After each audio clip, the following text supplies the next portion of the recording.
hidup aku macam ni je lah weh. Macam ni macam mana tu. Sebab aku ni TTC, tak ada anak lagi kan. So dekat rumah pagi laki aku pergi kerja, aku bangun, kalau sempat aku buat bekal dia apa semua. Lepas tu lepas laki aku pergi kerja, aku akan sambung lena. Tapi kalau kata aku ada banyak video untuk aku edit, sebab aku buat review kan, aku akan stay untuk edit. Lepas tu nanti dah siap video, aku akan sambung tidur balik. Bangun tengah hari, aku mandi-mandi, lepas tu aku makan rumah sikit, ataupun aku sambung scroll TikTok, sambung tengok cerita Cina.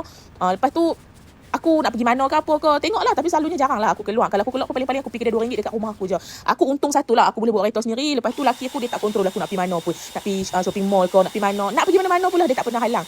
Tapi itulah, disebabkan aku ni seorang-seorang jadi bosan. So aku pilih duduk kat rumah untuk tidur je. So siapa dekat sini sama je macam aku, suri rumah, lepas tu tak ada anak. Apa je yang hampa buat? Sebelum ni kalau kata bosan-bosan pun, aku boleh lah call mak aku ke, sembang dengan mak aku. Tapi lepas mak aku meninggal ni, sumpah aku rasa hidup aku lain. Lepas tu aku rasa lagi sunyi lah hidup aku ni. Sebab tu lah sekarang ni aku tambah hobi dengan berkebun.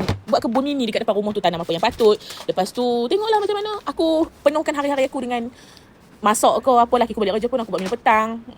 Tak tahu nak cakap weh. Sumpah kadang-kadang aku rasa hidup aku ni terlampau bosan. Kalau nak kata keluar dengan kawan-kawan, aku kawan tak ramai. Itulah, kawan tu ramai, tapi orang yang kita boleh ajak lepak apa semua ni tak ramai weh. Kawan aku dulu ada Mira, okey lah, dia ada dekat sini. Tapi lepas dia pun dah kahwin, dia pindah duduk Kedah. Aku rasa aku seorang. Ada kawan aku lain, tapi lepas dia dah kahwin, dah ada anak, masing-masing ada hidup masing-masing kan. Bila kita makin dewasa ni, hidup tu dah pasal berkisarkan pasal diri kita sendiri je. Adik-beradik aku pun tak ramai, kami 4 orang je, dan aku yang nombor 4. Nanti mula kata, alah untunglah anak bongsu manja. Tak, okey tak. Adalah manja dia tu, adalah kan. Kita ni masa muda ramai kawan macam mana pun, masa kita dah meningkat dewasa nanti, yang tinggal keliling kita hanyalah orang-orang yang berkualiti je. So apa yang aku nak pesan, hargailah orang yang dekat sekeliling kita lah. Tiba